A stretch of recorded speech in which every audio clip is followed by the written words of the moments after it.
Olá, seja muito bem-vindo ao nosso Momento Consulte. Eu me chamo Gilberto Meira, sou consultor jurídico tributário da Consult e estou aqui novamente no nosso Momento Consulte para trazer algumas informações que são úteis ao dia a dia daqueles que militam na área. E o assunto que nos traz aqui para conversarmos com você é a preocupação que nós estamos tendo com a majoração de alíquotas de CMS para o ano de 2024, que a esta altura dos acontecimentos já deve ser do conhecimento geral daqueles que nos assistem. Lembrando sempre que as majorações, elas não se limitam em muitos casos às chamadas alíquotas modais, que são aquelas alíquotas genéricas aplicadas a situações de bens e serviços, lembrando serviços aqui, transporte e comunicação, que não tem tributação específica, né? Mas é bom lembrar que alguns estados, como o próprio Paraná, por exemplo, reduziu uma ou outra alíquota e outros estados trouxeram alterações.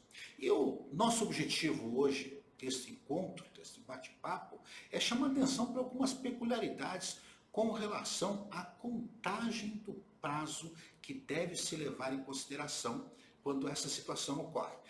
Partindo de duas premissas básicas e que estão vinculadas à anterioridade. Qualquer majoração de carga tributária, como constitucionalmente está previsto, ela só pode ocorrer no ano seguinte à edição da lei. E respeitando, antes disso, o período da noventena ou o período nonagesimal, como preferirem. E a partir do momento em que é publicada a lei, nós começamos a contar o prazo de 90 dias. E aqui nós temos algumas peculiaridades, notadamente em relação ao Paraná e em relação ao Distrito Federal, que, à medida do possível, nós já iremos comentar. Dos estados que trouxeram majoração para o ano de 2024, nós tivemos um caso já conhecido ao tempo do ano de 2022, que é o estado do Ceará, que produziu a lei 18.305, né? Produzindo aí uma majoração da alíquota para 20% e que entrou em vigor agora no dia 1º de janeiro de 2024. Também tivemos aí no estado do Sergipe o decreto regulamentando a lei, naturalmente, 354 de 2023, que majorou a alíquota de 18% para 19% também a partir de 1º de janeiro de 2024. Esse assunto já é vencido. Posteriormente, nós tivemos aí também a situação do estado de Pernambuco, que por meio da lei 18.305 de 2023, majorou a alíquota para 20,5% e que também entrou em vigor no dia 1º de janeiro de 2024. Na mesma data, no dia 1º de janeiro de 2024, entrou em vigor a majoração para 20%, dos então 18%, no estado da Paraíba, por meio da lei 12.788 de 2023. Também no estado de Tocantins, no dia 1º de janeiro de 2024, a lei 4.141 de 2023 majorou a alíquota de 18% para 20%. O que é que chama a atenção aqui? Também entrou em vigor, mas aí no dia 12 de janeiro de 2024, a lei 5.629 de 2023, do estado de Rondônia, elevando dos então 17,5% para 19,5%. E estas todas já estão em vigor. O detalhe fica por conta do Distrito Federal e do Paraná, que já serão assuntos na sequência, mas ainda temos que considerar que a Bahia previu, por meio da lei 14.629 de 2023, a majoração de 19% para 20,5% a contar do dia 7 de fevereiro de 2024. O Maranhão, por meio da lei 12.120 de 2023, também majorou de 20% para 22% a partir do dia 19 de fevereiro de 2024. E o Rio de Janeiro, por meio da lei 10.253 de 23, majorou de 18% para 20%, lembrando que ainda tem um adicional, né, do fundo de pobreza lá naquele estado, 18% para 20%, mais o fundo, a partir de 13 de março de 2024. Com relação a esses, não nos parece haver nenhuma dificuldade, apenas a adequação e o ajuste que você deve fazer na sua parametrização dos seus sistemas. A peculiaridade ficou por conta, primeiro, do Paraná, que editou a Lei 21.850 de 2023 no dia 14 de dezembro de 2024, majorando a alíquota de 19% para 19,5%. E se fazendo a contagem nonagesimal, lembrando que todas as leis aqui citadas cumpriram a anterioridade anual, né? Mas aqui no Paraná, contando os 90 dias, iria dar originalmente no dia 13 de março de 2024. Todavia, a lei foi republicada no Diário Oficial do dia 19 de dezembro de 2024. E aí começou uma discussão, né, acerca aí da contagem do prazo. Tem que se fazer a partir do dia 19 de dezembro, lastreado no entendimento do artigo 1º, parágrafo 3º da Lei de Introdução do Direito Brasileiro, um Decreto-Lei 4.657 de 1942, que diz que a norma, antes da sua entrada em vigor, que tenha sido alterada, determina a partir dessa alteração a nova contagem de prazo. E fomos alertados, inclusive por muitos colegas, que seria o caso. Todavia, se formos analisar a Lei 21.850, nós temos que levar em consideração três conceitos que são habitualmente confundidos: validade, vigência e eficácia.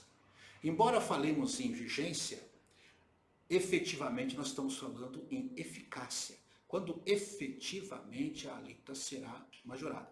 A validade, todas são porque foram publicadas no Diário Oficial, cumpriram o devido processo legislativo, então elas são válidas, publicadas e válidas.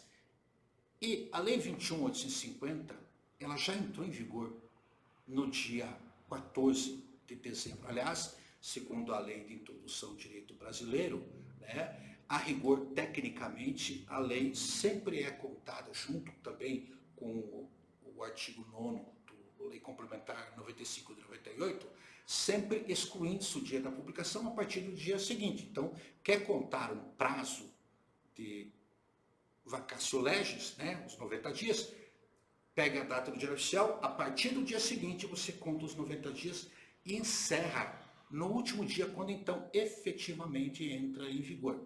Então, o caso do Paraná é um caso clássico em que pese a eficácia de muitas alterações tenha se dado a partir de janeiro de 2024, inclusive a própria majoração, que seria dia 13, a lei já estava em vigor, ou seja, não é o caso do artigo 1º, parágrafo 3º da Lei de Introdução ao Direito Brasileiro, porque a lei estava em vigor, ela só não tinha eficácia.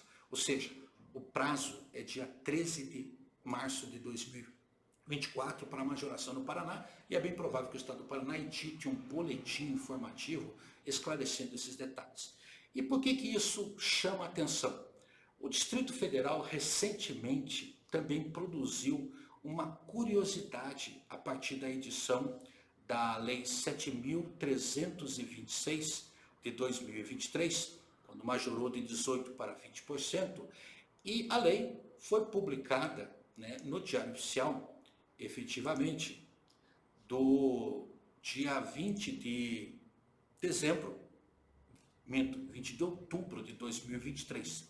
E se formos contar o prazo de 90 dias, sempre excluindo-se do início, porque a Lei Complementar 95, a lei está em vigor na data da sua publicação, mas seus efeitos começam a se contar a partir do dia seguinte. Isso está lá na Lei Complementar 95 e 98, artigo 9º, para quem quiser conferir.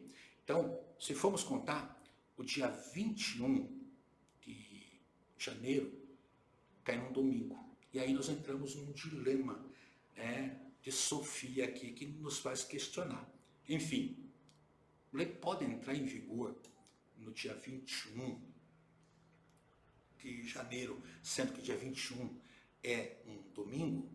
Pois então, aqui nós temos uma discussão acadêmica bastante interessante, porque nós sabemos que existe comércio funcionando no domingo, então não haveria, teoricamente, nenhum impeditivo para que entrasse em vigor no dia 21. Todavia, nós temos que levar em consideração que regras de direito tributário seguem as orientações do Código Tributário Nacional, que é bom que se saiba, a partir da Constituição de 67, foi guindado ao status, talvez a palavra correta não seja essa, mas foi reconhecida como uma lei materialmente de direito público, reconhecido como uma lei complementar, ou seja, ela cumpre o requisito para ser uma lei complementar, o que significa dizer que, à luz do artigo 146 da Constituição Federal, lá nos incisos, cabe à lei complementar estabelecer regras gerais de direito tributário. Nós teremos aqui uma exceção à regra que, segundo o artigo 210 do CTN, os prazos em direito tributário só se iniciam em dias úteis e terminam em dias úteis. Tanto é assim que, se o vencimento do seu imposto cai no dia 10 do mês seguinte, e o dia 10 é o domingo, você pode postergar. Mas atenção, muito cuidado na contagem do prazo, porque se a lei disser o recolhimento deverá se fazer até o 10º dia do mês subsequente, não é a mesma coisa que dizer que ele será recolhido no dia 10. Porque se você postergar, já não é o 10º dia do mês, é o 11º dia. Nesses casos, eu teria que antecipar. O IPI tinha essa regra, recolhimento até o último dia do decênio subsequente. Então, é uma questão de detalhezinho gramatical. Por que essa questão merece ser levantada agora? Porque o Distrito Federal, por meio do ato declaratório interpretativo SUREC número 1, de 15 de janeiro de 2024, observando esta polêmica, fundamentando-se não só nas regras da anterioridade nonagesimal quanto anual da Constituição Federal, mas também numa lei estadual, que trata de processo administrativo fiscal, e principalmente no artigo 210 do CTN, entendeu que o início de eficácia desta majoração não será mais no dia 21, e sim no dia 22. E algumas pessoas podem me perguntar, mas pode isso, Arnaldo? Olha, é uma discussão acadêmica e cabe ao Estado, no caso aqui do Distrito Federal, um ente federado, que é tanto Estado quanto município, editar normas orientativas quando entender que há necessidade de esclarecimento. E para o bem ou para o mal, discutindo-se se o que pesa é a exceção da regra do artigo 210 para prazos na área tributária, ou então a regra geral da Lei de Introdução do Direito Brasileiro e da Lei Complementar 95 de 98, lembram, o CTN tem status de lei complementar e, à luz do 146 do CTN, do texto constitucional, cabe ao CTN regulamentar. Então, é uma discussão acadêmica interessante.